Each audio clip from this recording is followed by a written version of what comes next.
could get the sound working. Ooh! Did that woke everybody up?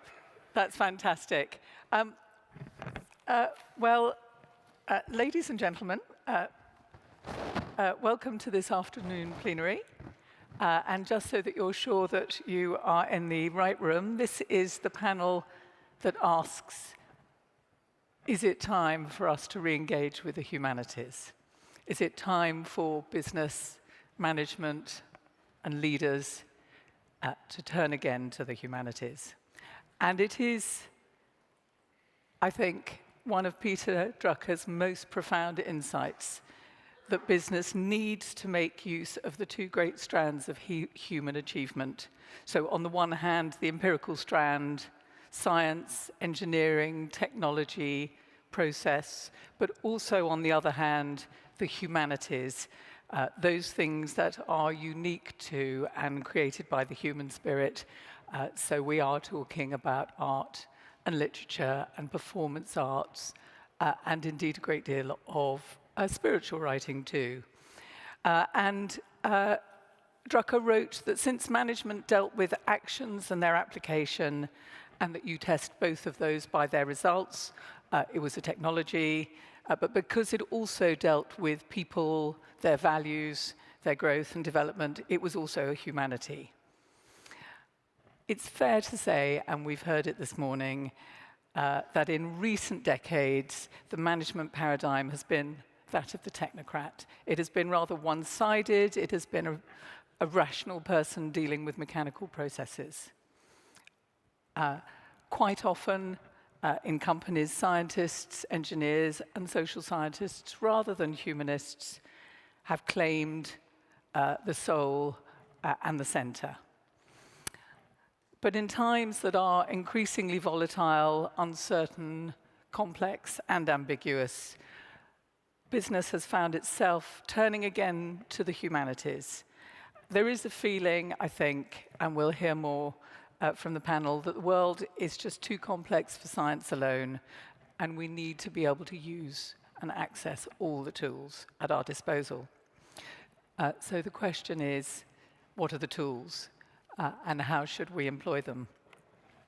Well, luckily, we have a panel here of leading management thinkers and writers who are also doers, and they're here to discuss why business might put engagement with the humanities at its core, and how those disciplines can give practical help, might steer us towards answers, often surprising answers, for the questions that face today's decision makers. So I think we all know the format, and we're going to keep to time because we would really like to hear your questions. So we will have 9-minute keynotes from the speakers, followed by panel discussion and questions from the audience. And just a very brief introduction to the speakers, because you all have your list of participants. We have Julia Culen, a Viennese native, managing partner at Culen Mayhofer partner. We have David Hurst, next to her, adjunct professor at the University of Regina's Kenneth Levene Graduate School of Business. We have Fred Kofman, leadership development advisor, Google. We have Art Kleiner, editor-in-chief of PwC's Strategy+Business. And we have Santiago Iñiguez, executive president of IE University. So to take us straight in, we're going to start. And we're going to start with something that I think almost everyone in this room has experienced. We know that management teams set the goals and norms of behavior for the rest of the organization. And if those are suboptimal, then so is the company. So I would like to invite Julia Culen to tell us a little bit about how transformation only comes once the leaders have become aware about a truth about themselves. So, Julia, over to you. Yeah, thank you very much. I got really excited when I heard the topic of this panel, because I think this is finally the right question to ask. And if we see, is it time to re-engage with humanities? I would say it is not only time, it is really an urgency, and it is a huge necessity. And for me, it's the main answer to the questions, how can we get out of this mess that we drove ourselves into it? We are really at the edge of an environmental and social crisis. And I think this is extremely important to be aware when we talk about business. And so when we talk, and you said we so much focused on the paradigm of technology, innovation, and a lot of leaders think that digital transformation is the most urgent problem. And I think they're really missing out the point, because what we are doing right now is that we again doing the same mistake over. We always think, how can we solve our problems with more technology, with more science, and maybe with more information when we have more than enough with them. But we totally forgot who are we going to do this all about. And we didn't cultivate our humanity, our sense of being human. And we somehow made ourselves resources and objects in order to serve a higher purpose, which we don't really know what it is. And I'm sure many people of you have organizations or work in organizations that have a department called human resources. And I think this term human resources perfectly points out the problem that we did. We made ourselves a resource to exploit, like natural resources, and the result that we can see is that we have become like mines. We are mining ourselves. Our workforce is mined, our data is mined, and I think the worst of all is that we ourselves started to consider ourselves as a resource, as an object. How can I get more out of myself? More performance, more money, more innovation even. And when I really listen to what I have heard this morning, I mean, there's super smart people and there's really nothing, they are great and smart, but my fear is that we are again missing the point of what the possibility we have right now, because that we again go in this old paradigm in optimization instead of a huge human transformation, which would be needed right now. We really think again, what kind of leadership, what kind of environments do we need in order to harness people's capacity to create innovation? But the bottom line is again, how can we serve business better? How can we create better business results? Again, a shareholder value. I also saw the value in the markets. Is this really what we want? And when we wake up and look around, we see how much suffering we created with this paradigm of optimization.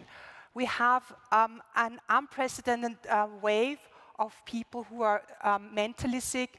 We have 70% of people in organizations being totally detached, 50% are only cynical, doing the minimum. We have depression, we have diseases, mental diseases, and burnout rates. And I think we should think about, is more innovation, more technology really helping us to make something that's beneficial for us as humans? So my claim here would be that we, in the same way that we cultivated technology, we cultivate what makes us human. There is a new consciousness already arising. And it's not only the millennials, as we heard this morning, they're not interested in being in these toxic organizations or just being used as production means to an end to serve something they don't even think it's so beneficial as a purpose and the meaning behind it.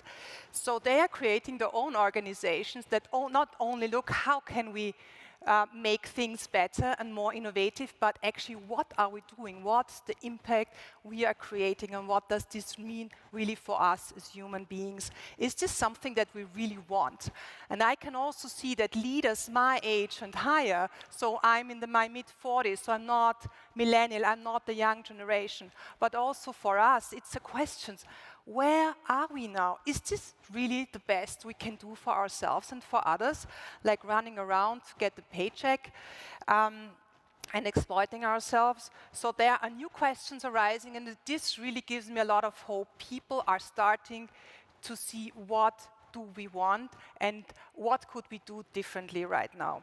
So I think this new type of businesses and this new type of people and consciousness and awareness arising in people helps them to wake up, look around, and make new choices there. So this need to reconnect with our humanities is there, and I want to say a little bit about what I think that means and how we did it in organizations, as you said before. So the humanities business is not something that we can solve out there. There's no technology needed and possible. It's not a product, it's not a program, it's not a solution out there. It's actually turning our awareness to our inside, and this is a very, very personal thing. It's not about humanities, some abstract mass of people. It's not the employees, not out there. No, it's us. It's really who we are as human beings. And I really want to say this is a total different domain than everything else that we are talking about when we talk about business, because it is in the business of being, and it's not so much in the domain of doing or having, it's in the domain of being. And the domain of being is something where we fundamentally tap into our source of what it means to be a human being. So going from the human resource to our innate human source, our capacity. And I make a claim for if we go on with artificial intelligence, we need to add our natural wisdom, our intuition, our compassion, as we heard today, our self-compassion, and a way of becoming aware of who we are.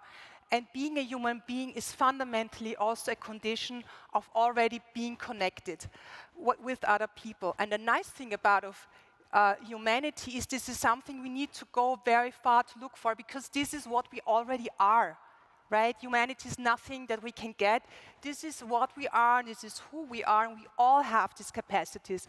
But we did a very good deal to disconnect from this, because it's messy, it's unclear, it's volatile, it's certain, it's like life is. It's like the VUCA. We are totally VUCA, and we didn't want to admit this. We wanted to be perfect and be like machines, and now this is where we are. So it is actually an inside-out process, and it definitely starts with the leaders. And when we talk to leaders in the first time, and we talk about empowerment, we say, okay, don't stop always talking about other people out there, how to lead them. Really see who are you. Look in yourself and tap into your whole emotions, in your intuition, in your sense of connectedness, in your sense of being human. And it's a very subtle business, this humanities business. It's nothing to write home about. It's not heroic, it's not glamorous, it's really sometimes difficult, it's sad, it's confronting yourself with what and who you are. But once these leaders go there in this space that we all try to avoid and neglect, that we are just humans, which is such a wonderful thing, they start to connect in a different way. There are different conversations that can be started. And there is something new arising there, you know. It's not only to make the business better, but what I see is that when we really connect with nature, with our own nature, a different world is arising. We make different choices that are maybe more beneficial. And I've now 40 more seconds. And what I think is that we could absolutely create a world that is going beyond what we created right now on a global scale. And we can together create a different world. And what I really think is we don't only need digital transformation, but we need a transformation of our minds And most of all, and most importantly, we need a transformation and connection of our hearts. Thank you. Julia, thank you very Thank you very much. Transformation, not optimization, and a different kind of transformation. Thank you. Next up, I think we've all seen the rise and fall of a great many management fads, and a more useful approach is perhaps that proposed by our next speaker, David Hurst, and his new ecology of leadership, and why we should lead like gardeners rather than engineers. David. Thank you so much, Alice. Great pleasure to be with you here today. By way of background, I should tell you I spent the first half of my management career in what I think of as train wrecks of various kinds. Whenever I joined an organization, it always seemed to get into trouble. At first, I thought it was me. And then I realized that the linear technical approach I'd learned at business school was wrong. Not completely wrong, but had been overextended, pushed too far into areas where it didn't belong. And so my theme is that Anglo-American, or Cartesian management, as I think of it, mechanical, instrumental, technical, needs a new narrative, not to replace it, but to embrace it and contain it and keep it in its proper place. Because without that, we're going to get into trouble. I think we have to look to nature. There's a lot of talk about ecosystems these days, but frankly, I don't detect any sensitivity to how ecosystems actually work. If you're going to use a metaphor, you have to push them hard until they break, and then you heal them. And that's when they get productive. So I'm going to push this ecosystem metaphor really hard. In ecosystems, there is something called the adaptive cycle, a cycle that goes from conception, birth, maturity, decline, and then destruction, crisis, renewal, and rebirth, and around it goes. And if you immediately think it summons up a memory of a Taoist principle, you are right, because Taoism in an early ecological perspective. Two processes, one creative, the other destructive, each of which contains within it the seeds of the other.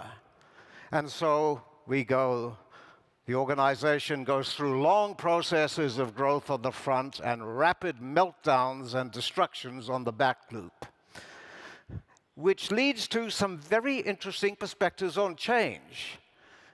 The trouble with the Cartesian framework is that it seems to think stability is the norm and that change has to be managed.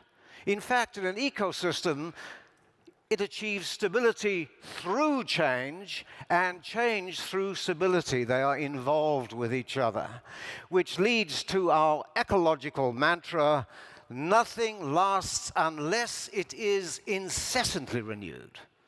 Nothing lasts unless it is incessantly renewed. So what would a human organization look like through this ecological lens? Well, we would have long processes of growth on the front loop of the organization and rapid processes of destruction on the back loop.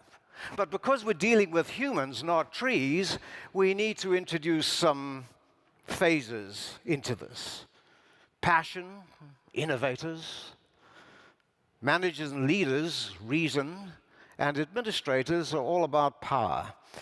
On the left-hand side, free to act, don't know what to do, classical entrepreneurial dilemma. What are you going to do? You're going to be driven by your passions and the passion of your community. In the middle, free to act, know what to do. That's what they taught me at business school. All I had to do was come up with a good, rational plan, and everybody say, oh, we like the logic of that, let's do it. No, sir. Over here, know what to do, not free to act, where you are curiously constrained, stuck in a power structure. Okay, let's take you through a story fleshing this out. Enterprises are conceived in passion. They are born in communities of trust, like this Silicon Valley ecosystem.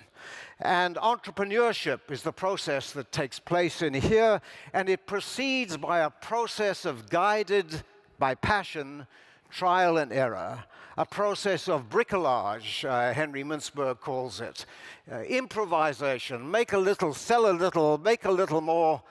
I think I feel a strategy coming on, emergence of strategy. And of course, most enterprises fail at this stage. They're born with stillborn. But a very few make it to the next stage, which is the one we know and love called strategic management. They're now growing in scale, they're becoming hugely successful, and lo and behold, Michael Porter's value chain appears.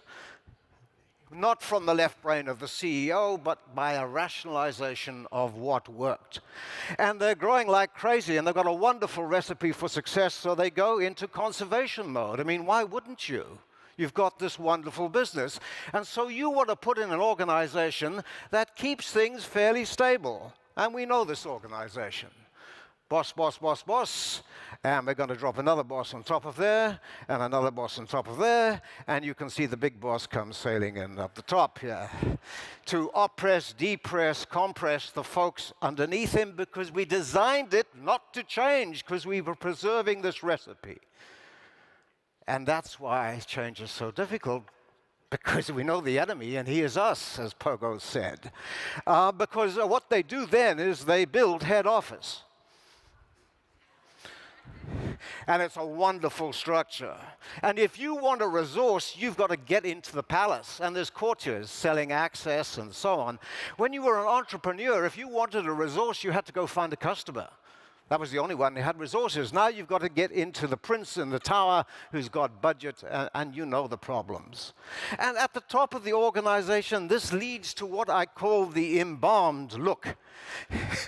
You have this picture of some CEOs back in the 1990s, automotive CEOs, and you can see that they are wearing a little too much rouge, and they have this strange smile. They are, I think of them as pickled in the hierarchy. They have lost contact with the ground.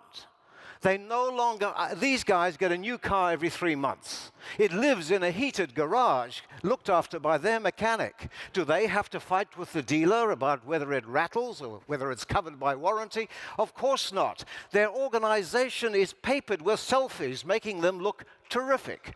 And so you can see what's happening up. This sets them up for disruption, crisis, fire in the palace.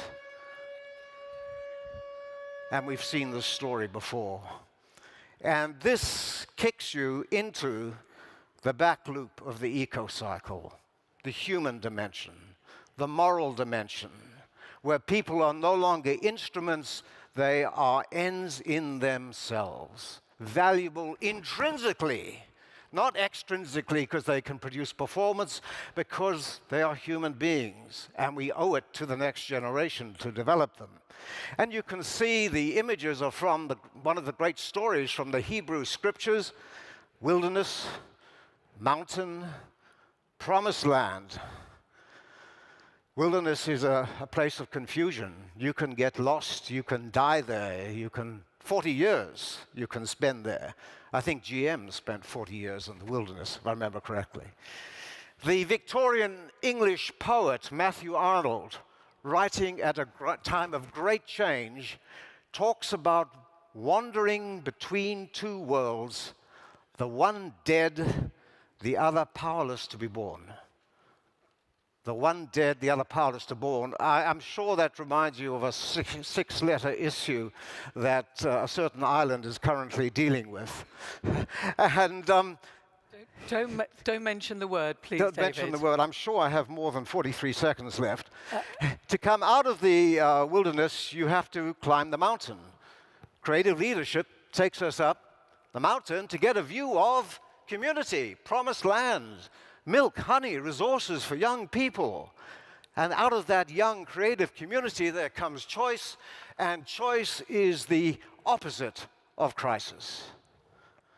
And the leaders have to come down to earth. They have to come from abstractions down to action. I'm not Roman Catholic, but as a student of leadership, I'm a keen observer of Pope Francis. And here he comes. He won't live in the palace. He won't wear the mitred crown. He won't travel in the elaborate limo because he says that cuts him off from what's going on. Instead, he says, what's our mission? Serve the poor. Focus on the mission, take everything you need, leave everything else behind. And what he's doing is raising awareness, easing constraints, distributing cognition, becoming mindful, discerning the present, engaging complexity, restoring narrative, creating gemba, if you're into the Japanese stuff, catalyst conversation, making meaning. And with that, I want to leave you with a hope, a vision of a new narrative between the mechanical and the organic, existential and instrumentalism, and people as humans and people as instruments. And thank you. That is.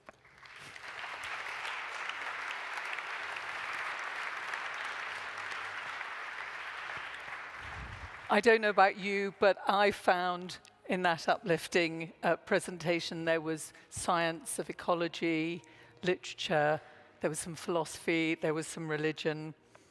Thank you very much. Next up, problem that many of us are familiar with, the problem of individual incentives being unable to foster collective performance.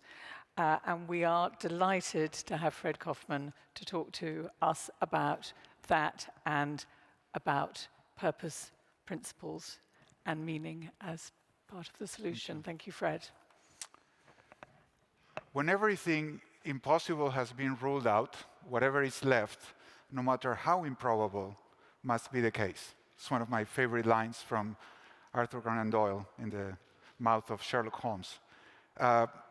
I never thought it was time to re-engage with the humanities because I never paid any attention to the humanities. I'm a mathematician. I studied mathematical economics at Berkeley, and I went to teach accounting at MIT. And as far as I'm concerned, humanities is what you do in your free time. So I was going very happily in my merry way until I bumped against a question. And that question ruined my life. So my hope today is to ruin your life by introducing you to the question. I don't have an answer, but I do have a question that if you think about it, will really, I hope it will explode your mind, just like a Zen koan, and will leave you wondering for the rest of your life. So here's the question. What's your job? I know, it doesn't sound like much, but what if I bet you $1,000 that in 1 minute I make you change your mind? Would you be willing to bet with me? How sure are you that you know what your job is? And you shouldn't bet because you would lose. I've done this, I don't know, 5,000 times, thousands of people, and very, very few. Only, I'm going to give out some hint, only CEOs tend to get the right answer, but everybody else gives me the wrong answer. And I don't know about your job, but there's something I do know, being Argentinian, I know about football. So I'm going to talk about soccer for a minute. This is Ochoa, is the goalie of the Mexican national team, infamously well known by the Germans, I guess. So if I ask Ochoa, what's your job? What do you think he would say? If you were a goalie and I said, what's your job? What would be your answer? Stop goals, of course. Who could have a doubt? Now, this is the goalie of the German team, Meyer. What was his name? Neuer. Manuel Neuer. So he clearly doesn't know his job because he spent the last 5 minutes of the game with Mexico in the Mexican side of the field. He wasn't stopping goals. I mean, how could he be the goalie of the national soccer team if he doesn't know his job? Or does he? And maybe you're wrong. What's the job of every player in the team, each one of them? What's their job? To win, exactly. To help the team win. Win well today and tomorrow. Now, but to win, sometimes you don't stop goals. Sometimes you go forward and you try to score goal to tie the game. This is a shocking answer. This is a very, very problematic answer. Because if I go to a salesperson in your company and I ask the salesperson, what's your job? What will the salesperson say? To sell, of course. Is that their job? No. What's the job of the company? To win, to accomplish the mission effectively, fairly, and sustainably. Every person in the company has the same job. Nobody tells me my job is to help my company accomplish the mission effectively, fairly, and sustainably. Nobody says that. Most people say things like, I'm a credit analyst. I make sure we don't have bad debt. So then guess what happens? There's this tug of war between the credit analyst and the salesperson, because the salesperson never seen a bad credit and the credit analyst never seen a good credit. So the salesperson wants to sign every contract and the credit analyst say, no, because I'm playing defense. I want to make sure we don't have bad debt. And the salesperson is playing offense, saying, no, my goal is to score. But nobody's playing for the team to win. This is a very big problem. Now, there's one that would say, okay, everybody has to collaborate. We're all part of the same team. This is great. Now, here's the problem with that answer. In order to optimize the system, you have to sub-optimize the subsystems. That's a principle of system optimization, which means that if you're going to play for the team, you shouldn't do the best for your position all the time. Sometimes yes, but many times no. And that means that doing your job, your real job, which is to help your team win, can be very, very dangerous to your career, because you can get fired. Like you take a bullet for the team, and then you get back, and the coach shoots you. It's like, hey, what the hell are you doing? Like you're a defensive player, you're playing offense, you get scored against, and then you get cut off the team because you lost 2-0 instead of 1-0. And you have something that's called a KPI. And a KPI is like playing Russian roulette, because 5 out of 6 times, it gives you the right answer, but the 6th time, you blow your head off with a KPI. You can't live without them, but you cannot live with them, because the KPI will tell you the wrong thing to do. To optimize the system, you have to sub-optimize the subsystems. Therefore, you cannot evaluate people on the performance of their subsystem. Just look, this is a very simple example. If you're a defensive player and you're being evaluated on how many goals you're allowed, would you prefer to lose 0-1 or to win 5-4? If you're a smart player, you'd rather lose, because 1 goal against you makes you look a lot better than 4 goals against you. This is a big problem. And the same thing happens with the offense. Now, this is soccer. This is a stupid, trivial example with 2 sub-teams. Can you imagine what happens in a company with 100,000 people like Google, where everybody's playing their game and nobody's playing to make the team win? And the ones that play to make the team win don't look good in the performance evaluation system, so they got cut off or they don't get promoted? Well, if you can't imagine, look in your company and you'll get a good answer. Now, being in Vienna, I have to use the analogy that I was forbidden to put in my book. The book is called The Meaning Revolution. And there's only one thing my editor at Random House did not allow me to put, which is what I'm going to tell you. You see, this is not in the book. Well, Einstein had a great theory about gravitation, relativity, general relativity, wonderful. And then he got into trouble when the quantum physicists, mostly from Vienna, discovered that the equations of general relativity don't translate to the very small. So even today, 100 years later, we don't have an integrated field theory. We don't know how the freaking universe works. Because if you look at particles, they behave in a way that when you extrapolate up, don't go to the universe as a whole. And if you look at the universe as a whole and you try to get down to the particles, it doesn't cohere. It's not continuous. So what's going on? Oh, well, in economics we have the same, but it's worse. Because in the universe, the only time when you have to worry about it is in a black hole or in the Big Bang. But in economics, we do have a problem in every organization, because the Kuhn-Tucker conditions, which are nonlinear optimization conditions, tell you optimize the system, sub-optimize the subsystems. But game theory, mechanism design, this is my advisor, Jean Tirole, Nobel laureate in economics, a professor in Toulouse.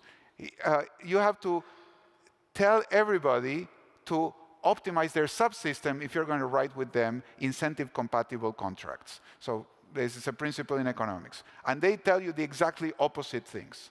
So how do you solve this? Well, most managers try to tell people what to do, and then they create static organizations that never reach their goals. So telling people what to do doesn't work. Letting people autonomous doesn't work because you're giving them conflicting incentives. What are you supposed to do? Well, as Hayek says, well, you should decentralize, but then you should centralize. Or maybe you should centralize, but also decentralize. Very clear advice. As you see, Hayek also is quite ambiguous about how do you solve the problem of organization. This is crazy. I mean, what the hell are you supposed to do? Well, here's the good news. The two hikers are walking in the woods, and this bear comes onto them. And one of them starts putting on running shoes. The other says, what the hell are you doing? You can't outrun the bear. I don't have to. I only have to outrun you. So this is the good news. Everybody sucks so bad at this problem that if your organization is only abominable as opposed to horribly abominable, you win. You know, in the land of the blind, the one-eyed is king. So everybody's terrible at this, and nobody really knows what to do. So I'm going to tell you one thing that you can do is to stop worrying so much about the compliance of people and giving incentives from the outside and start thinking about commitment. Now, where does commitment come from? What creates commitment? This is the same problem I had with my kids. I wanted them to read, and I told them, until you finish your reading assignments, you cannot use the computer. And guess what? I got them to read. I was a very good child manager. But then I realized they were cursing me under their breath. Like, oh, Dad, And I realized I don't want them to read. I want them to want to read. So I said, unless you want to read, I'm not allowing you to use the computer. Well, guess what? It was like, yes, fine, Daddy, we want to read. So that doesn't work. How do you make someone want to do it? And this is where the most improbable thing comes to pass, which is you have to re-engage with the humanities. It's about leadership. It's about meaning. It's about engaging the heart of the human being as opposed to telling the person what to do or giving them incentives to do it from the outside. And for me, this was the shocking thing that changed my life. Leadership is not about authority coming from incentive systems or power. Leadership is about moral authority. And how do you get moral authority? From the kinds of things you only learn by working on yourself as a human being. Look at this last picture. It looks like all these people are following Usain Bolt. Not true. Usain Bolt is the first one running towards the goal. If you want to be a leader, what you need is not to tell people what to do or to tell people to follow you, but I would say you need to be so in love with the mission and to show your love for the mission with such passion that people will follow the mission. Don't follow me, follow the mission. Thank you. Fred. Thank you. Thank you, thank you. Well, I know we have a room full of leaders here, so we all know what an important subject it is. And I think we all know the importance of strategic leaders, those who can play the role of wise advocates, able to see beyond the day-to-day transactional and take a longer-term perspective. And our next speaker is Art Kleiner, who, amongst other things, will talk about how organizations can combine insights from neuroscience with what he calls a literary sensibility. So those two strands again to help with our decision-making. Art, thank you. Thank you, Alice. Thank you, everybody. The trouble with the humanities is that you're always getting distracted by a new feeling. So that's my tribute to the panel so far. I almost don't want to talk about what I prepared because I'm so busy thinking about what you guys have said. But I'll try to resist the temptation. Because the subject of the humanities in business is very dear to my heart. I'm a literature major, and I work pretty much with accountants and engineers and MBAs. And at Strategy+Business, we sometimes say that every management decision is a bet on some theory about the way that people work. And we're always, the articles we publish that are the most popular are the ones that have to do with the nexus between neuroscience, morality, practical wisdom, and the roles that people play. About 8 years ago, I began working on this project with an executive coach, Josie Thompson, and a neuroscientist, Jeffrey Schwartz, who is also a Kierkegaardian Christian and an expert on obsessive-compulsive disorder and self-directed neuroplasticity, which is the way in which your thinking over time changes the neural patterns in your brain and new habits develop, so that we who make decisions by the habits through which we make decisions make it easier to make that same kind of decision time and time again. The neuron that fires together, wires together, the way you think becomes the way you naturally think. And that's particularly relevant to leadership. And it's particularly relevant to the kind of leadership that I think most of the people in the Drucker Forum care about most, which is strategic leadership. In other words, not just doing a deal, but taking a group, a team, an organization, a society beyond its limits and trying to do the necessary, extraordinarily difficult work of making a better world. Here's an example of strategic leadership. That guy is Bill O'Rourke. He was an Alcoa executive who was put in charge of that plant. He was put in charge of the Alcoa Russian business about 15 years ago. And when he took over the plant, it was a mess. It was environmentally, it was a toxic swamp. The safety record was so bad that they had stopped counting fatalities. There were more deaths than they could count, speaking of incentives and KPIs. Corruption was so bad that the head of HR was skimming the severance pay. And he came in, and his bonus depended on rescuing the plant. And he came in, and one of the first things he did was order a kiln from Germany so that they could start building aircraft hulls. And the local government demanded a $25,000 payoff, or they wouldn't let the furnace into the city. And his advisor at the plant, his number 2 in command, who was from Russia, said, you know, bargain them down to 10,000, and then you'll be able to, you know, nobody will see it on your expense report. And he said, no. He said, the furnace can rust in the street before I'll let it through. That in itself is not strategic leadership. That's just like being stubborn. The strategic part was, he said, if you let it through for free, and we actually build this plant into a real viable plant, that's going to change this whole community. You won't have to shake people down. You'll have a viable business center and hub here, an aluminum center, a manufacturing center. And 4 days later, the town officials let the kiln through, and they started building the plant. Having said that, and having said, here's a different way of thinking, O'Rourke then said, okay, we're going to have no fatalities. I have to stop and say the timer is not going. So I don't know how much time I've spent. I've got you as having 4 more minutes. 4 more minutes, okay. Great story. Keep going. So he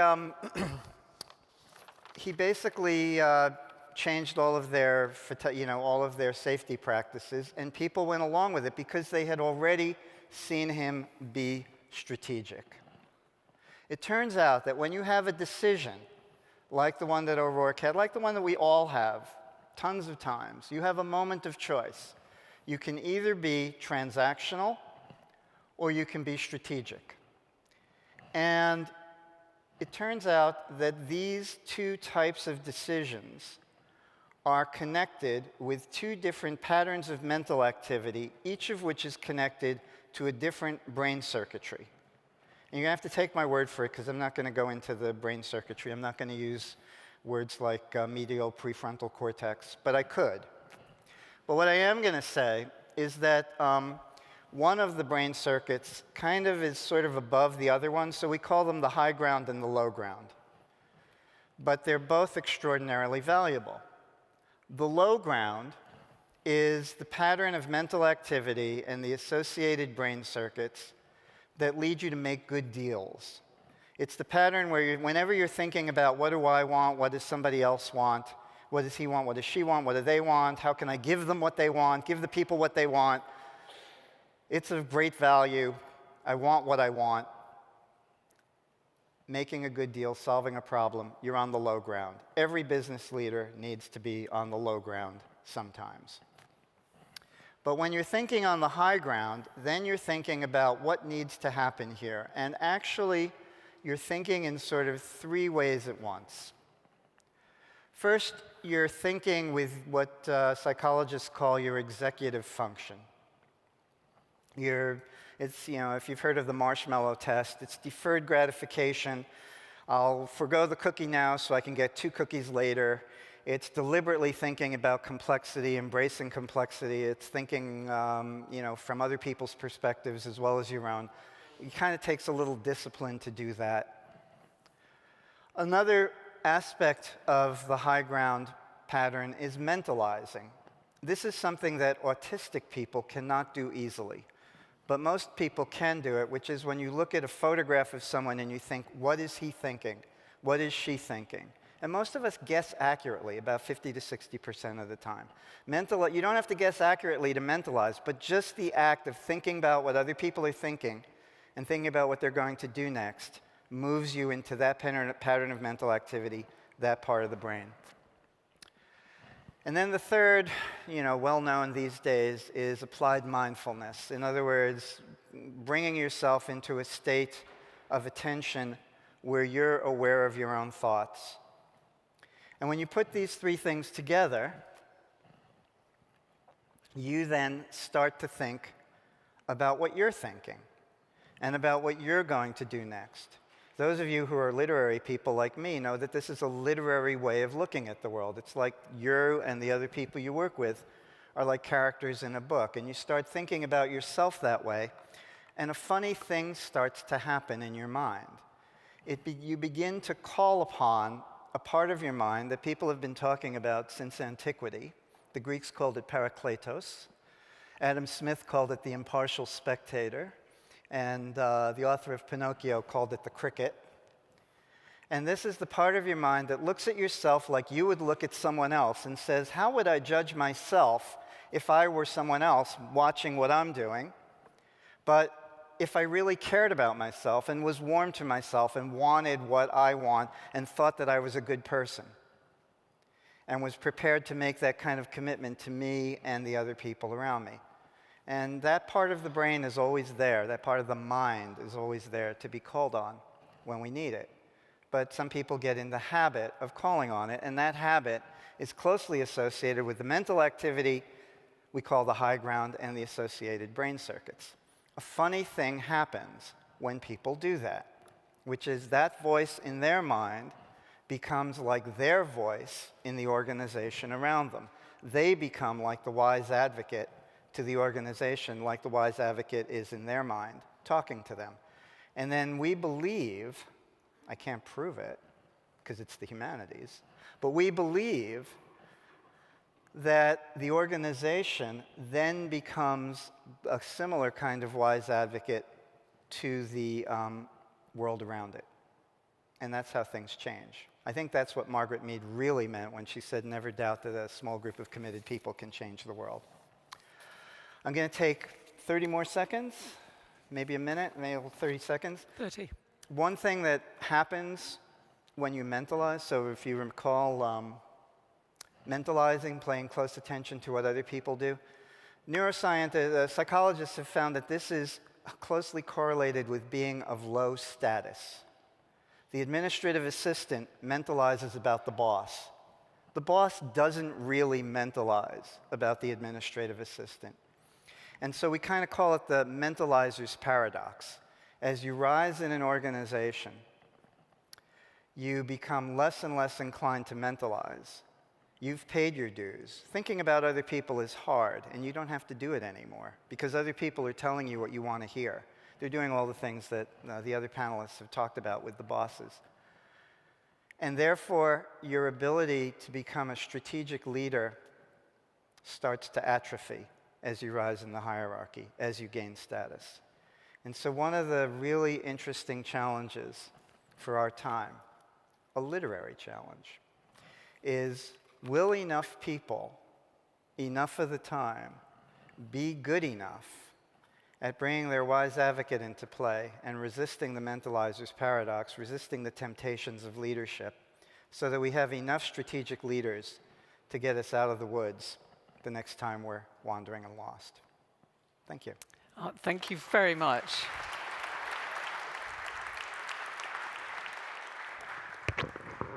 Finally, for our last keynote, we're always thinking of the next generation of leaders, and Santiago will give us his thoughts on this important subject. And I wonder if we can, I don't know if we can reset the timer for as a guide. That's fantastic.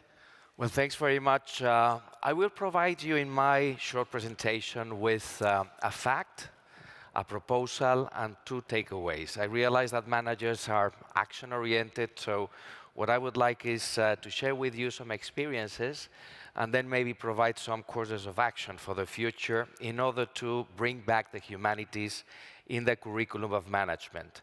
So let me first share with you what we can envision as the 2 major models of university education, higher education studies, that have developed over the past 2 centuries, on the one hand in continental Europe, on the other hand in the US and UK environment. You probably know that the continental higher education system was based on the Humboldtian proposal, which has resulted over the years in extreme specialization. Currently, at most universities across Europe, you pick one particular degree, and you become specialized from the very first year until the very end in that particular career or profession. That's the Humboldtian model that has resulted in many different advantages. Of course, we have lots of specialists, and research, focused research, has provided us with lots of new discoveries. On the other hand, as you probably know, in the US and the UK, the system is different. At the college level, students can actually opt and choose from many different subjects. They have the liberal arts curriculum, and then they get specialized over the second cycle of the course, over the master's degree phase. So architects or lawyers can actually take, let's say, a liberal arts first degree with a major, for example, in English literature. And afterwards, while they take the master's degree program, then they become specialized. So my question is, which of the 2 university systems, in your opinion, produces more entrepreneurs? I guess the answer is obvious, isn't it? So this is a fact, and this is the fact that I wanted to share with you. If a more humanities-oriented, humanities-based curriculum produces more entrepreneurs, why shouldn't we bring back the humanities across all degrees? So we really believe that the humanities at my institution, that the humanities actually provide the glue, the cement, to integrate the knowledge and skills of any single profession. And we have actually experimented with this, and my proposal, my first takeaway in this presentation, is that we bring back the humanities into the core curriculum of management. We bring back history, the arts, literature, and many other things. And I can provide you with an experience, which is the program that we launched now 8 years ago with Brown University. We have become, to some extent, the business school of Brown, which is an Ivy League university that doesn't have a business school. They bring the liberal arts curriculum into the executive MBA, and we provide them with the management traditional subjects. Allow me to share something with you privately, because nobody listens to us at this moment, no journalists in the room. But this particular program actually produces more entrepreneurs, statistically, than the other MBAs in our portfolio. Again, evidence that the humanities develop entrepreneurial skills and much better entrepreneurs. In fact, if you check the list of all the startup founders in Silicon Valley, you will realize that many of them, in fact, the majority of them, took a liberal arts degree while they were at college. Let me go to the second part of my presentation, which is actually a proposal. The first one was a fact. This is a proposal which is not exempt from controversy. And here, I apologize, since I'm an academic, and I realize that many of you are academics as well. Many of you actually teach at business programs. But anyway, I will adopt a very practical and management-oriented proposal, which has to do with changing the scientific or disciplinary ascription of management.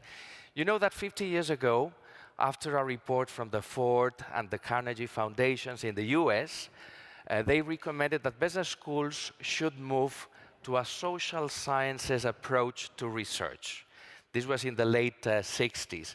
And that recommendation produced a major move in the way research is carried out at business schools.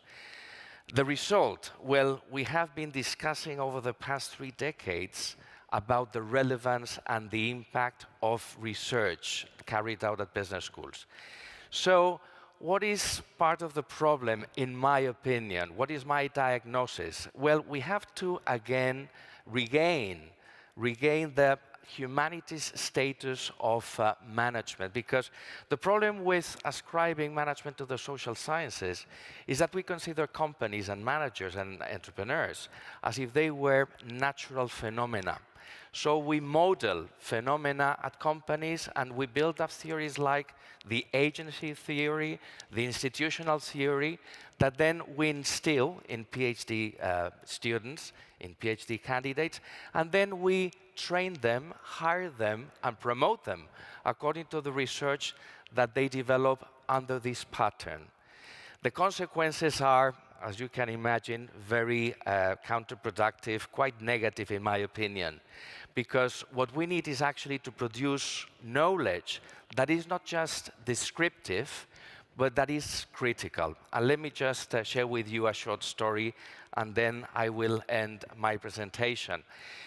Just 2 weeks ago, I started the latest course on strategy at Business School, and I was very lucky because the class is composed of many different nationalities. But then one of the participants on the very first day, British, raised the following question. Well, you have picked a very interesting syllabus composed of companies coming from all latitudes, from all industries, but unfortunately, all the CEOs running those companies are male and Western.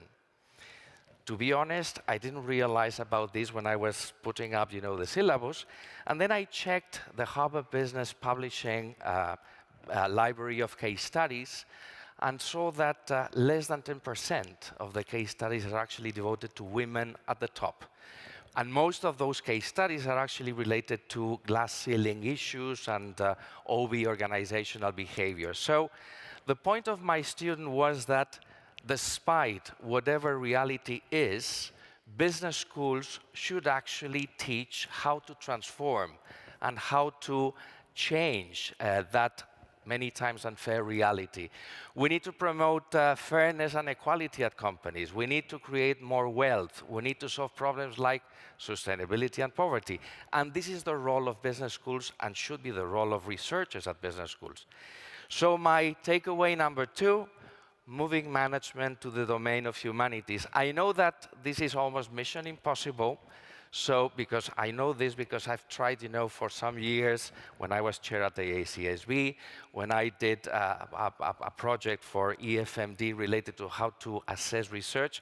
So my call, using paraphrasing Marx, is actually PhDs of the world, those of you who are actually attending PhD programs, unite and try to change things as they are now. Thank you.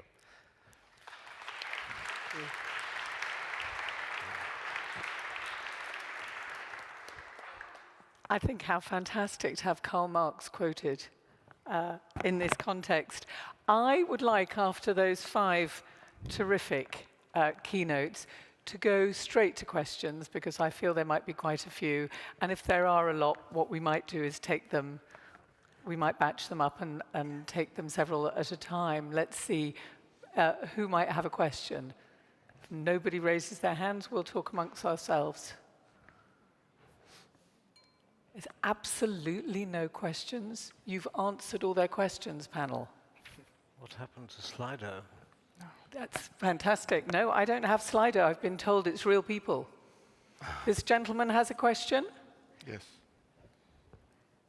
Yes, for those of us who've been around and working more than 30 years or so, we may remember that early MBA programs, initially, at least in the States, all required that their candidates be liberal arts majors.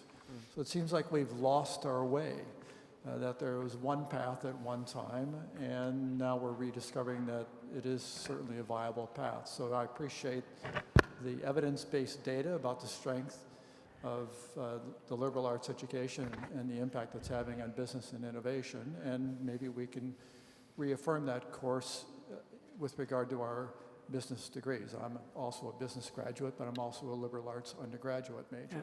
Yeah, so Thanks. combining those two strands, I've got a question that I'd like to ask the panel, which is, and I might start with Art if that's okay.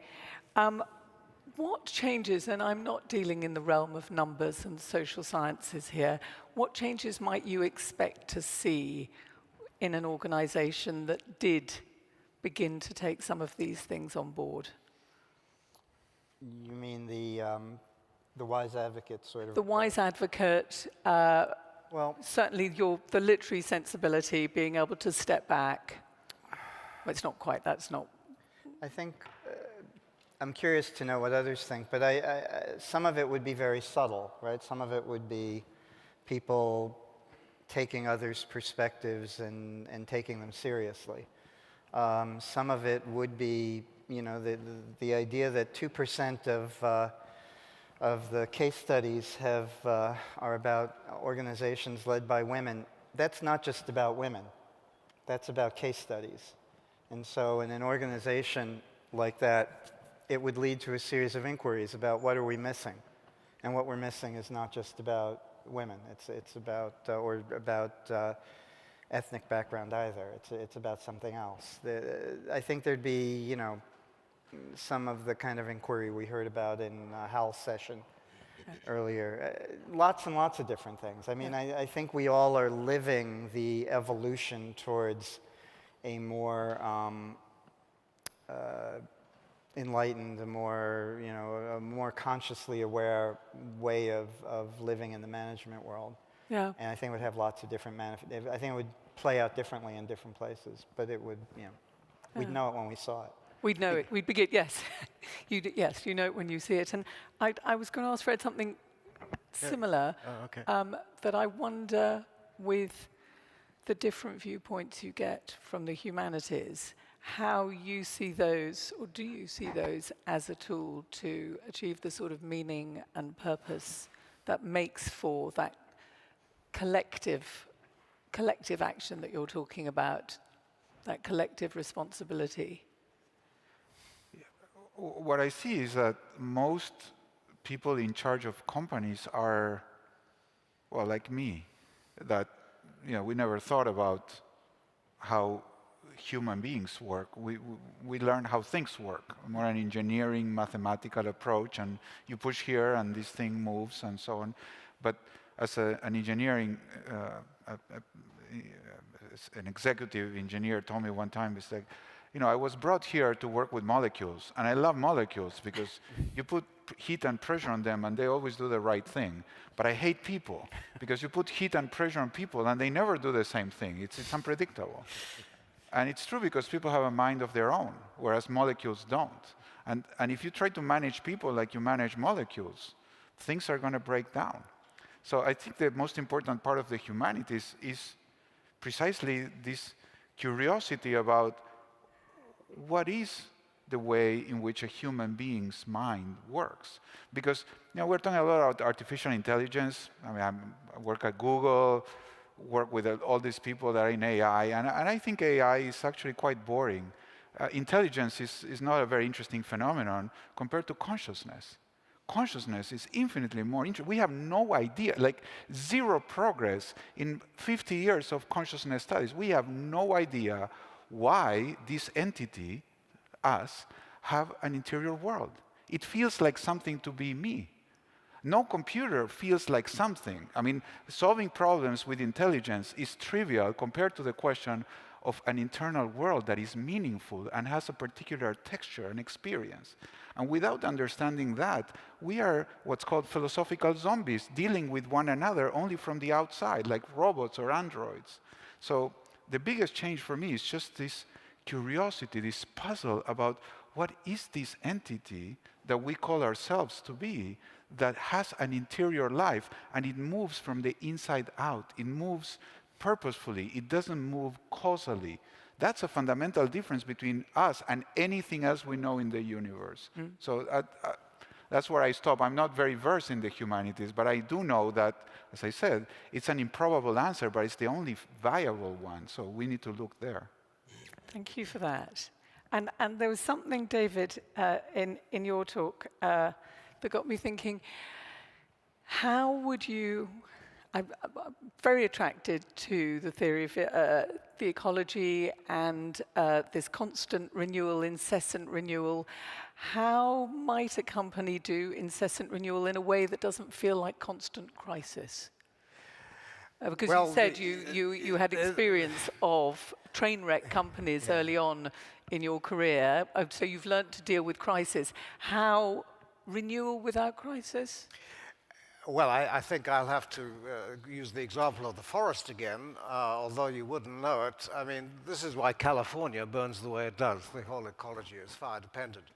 And what they have tried to do there, although it's being thwarted by a long period of neglect, of suppressing fire, and of course now climate change, is they try to do preemptive burns. They try to do small crises on their timetable, stressing the system. Creative abrasion was the word this morning, against the day when somebody else will create a larger crisis on their timetable. So you don't have a choice between stability and change. It's just whose timetable is it on.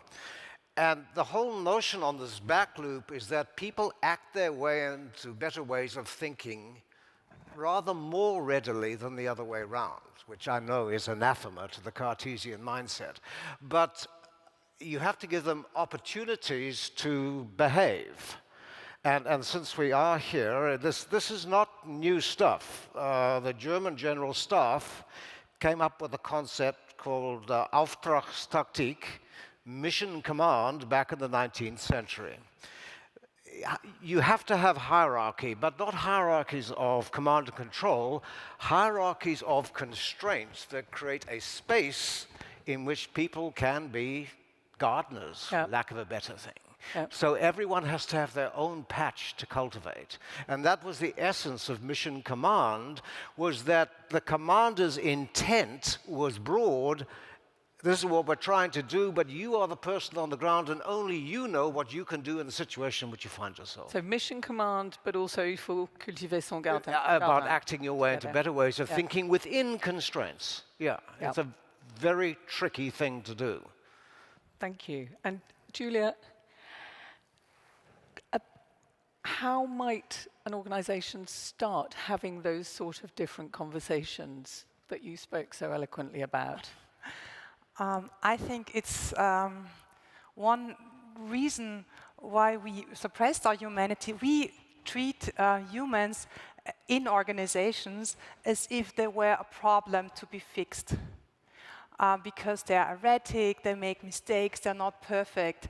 And we are trying to avoid that and make people predictable and produce predictable results. But at the same time, we are missing out all the beauty of it, which is really, as you said, it's mystical. This human source is renewable, and it goes and grows when we connect.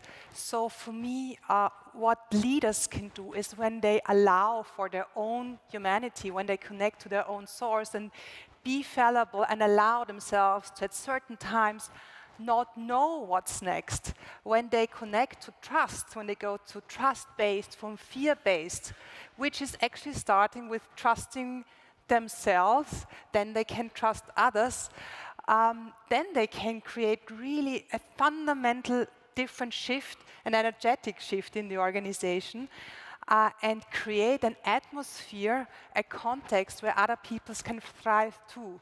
But I think you have to take in the full mess of humanity. You cannot say, I only want the creativity, but I don't want the other messy parts of that. So it's really allowing for all of it, allowing for yourself to be a human being, and like showing up with everything that you are.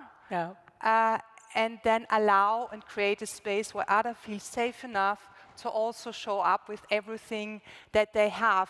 And when I hear that people say you have to distinct role from soul, I think this is really the wrong thing. I really think we have to bring soul into the role back and the heart. And I think I have seen organizations fundamentally shifting, and they're doing different things than automatically out of a new connectedness, and it's not something you have to plan for, but rather allow for.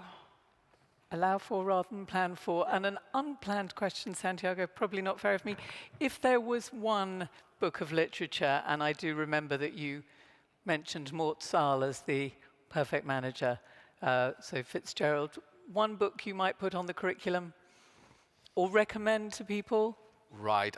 I guess reading Shakespeare, for example, any piece from Shakespeare will provide you with more advice, more insights than any self-help book. Except for the ones in the bookshops here, obviously. But of course, I mean, keep reading, you know, modern literature as well and specialized literature. But to be very honest, I guess we have to go back to the good things about traditional education, cultivating the virtues, nurturing the passion for knowledge, for literature, the arts, history, because you know that management in the end is philosophy in action. So whenever we take a decision, we actually have values in mind. And you actually build up your value system by cultivating the humanities. Thank you very much. And thank you all for joining us for this panel. The Drucker mantra, don't expect simple answers, but expect to be better equipped to find your answers. I hope we've contributed to that, and I hope that we've convinced you that humanities is not just for your spare time. Thank you very much, and thank you to the wonderful panel.